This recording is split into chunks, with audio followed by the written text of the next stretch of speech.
Hi everyone, Penny Johnson here. In this unit, we're going to talk about performance assessment tasks. And I want to start by having you think back to Unit 1. In Unit 1, we talked about performance-based learning.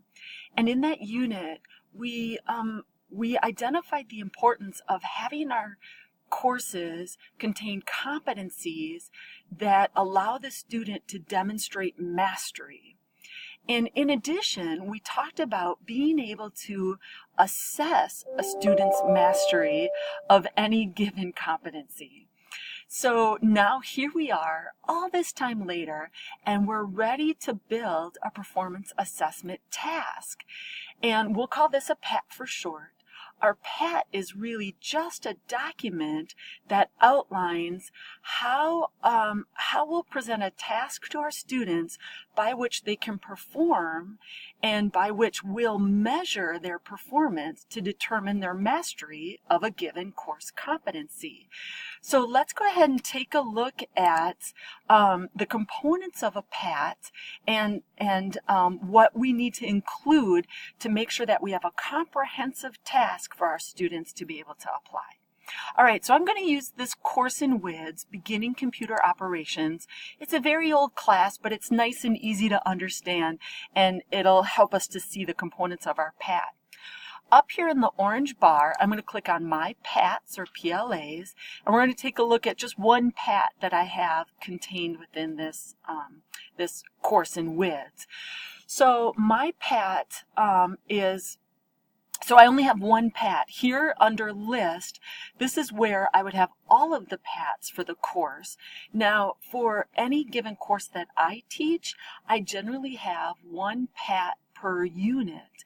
And because I teach in a career program, generally I have like one unit per week, and I have a PAT per unit. You'll determine, given how many course competencies you have, how many PATs you need to develop. I just have one here because we don't even teach this class anymore. It's just an example. So I'm going to choose my PAT, and then what we're going to do is we're going to look at all of the different pieces of the PAT. So notice how it jumps right away to information. Under the information tab, this is where I'm going to select or identify the course competency. Here it's listed under target outcomes. Really what this is the course competency that I'm going to build my PAT around.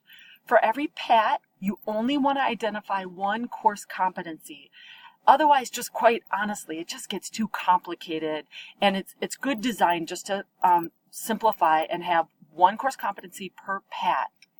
Now the next, so that's where you would identify it, is under information here.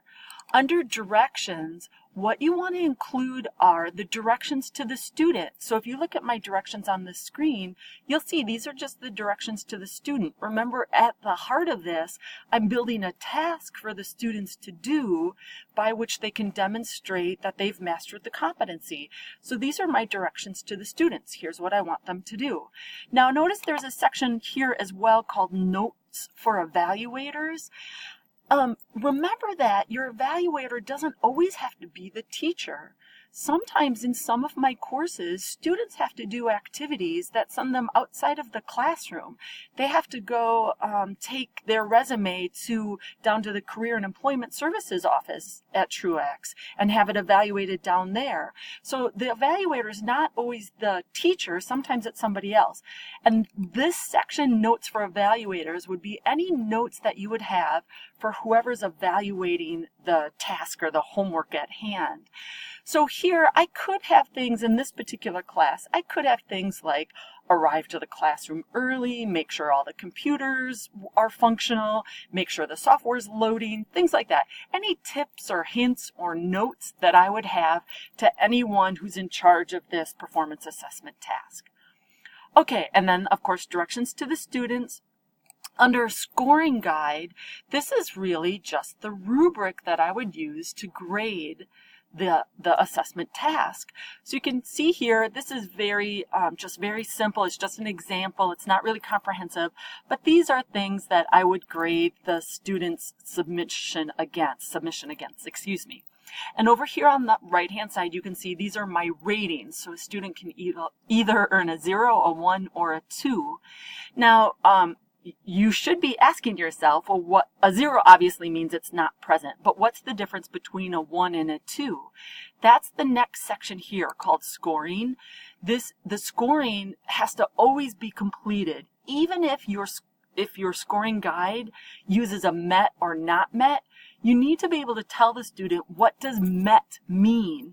Because students, sometimes they'll do a little bit of something, or other students will do way over the top because they're not sure what does met mean, or what does the score mean? How do they earn all of the points? So you have to identify here under scoring, this is called your rating scale, and this is where you're going to identify what the different pieces of the rating scale mean. Now, your rating scale can be whatever you want it to be. It could be met, not met. It could be 0 through 10. It could be, there's lots of different choices here. As a teacher, you get to determine what your rating scale is going to be. Under the scoring portion, you just simply explain what the rating scale means. Okay, so this is how the pieces look in WIDS. Once you have that done, you can take a look at your PAT as a whole document. Now, it's a good idea to build your PAT in WIDS, but what if it's not functional, or what if you don't have access to it? What if you can't see it in WIDS? You can build this on paper with a pen or a pencil. It doesn't necessarily have to be in WIDS. It's pulling up here slowly, but I'll just show you. I have another one here in an example one in Microsoft Word. You could type this up in Microsoft Word and have it that way. Notice that it's my performance assessment task. It has a title to it. I forgot to mention that earlier. When you first create your PAT, you have to give it a name or a title, and that can just be a brief description of what the task is. Here, do you see this is the directions to the student?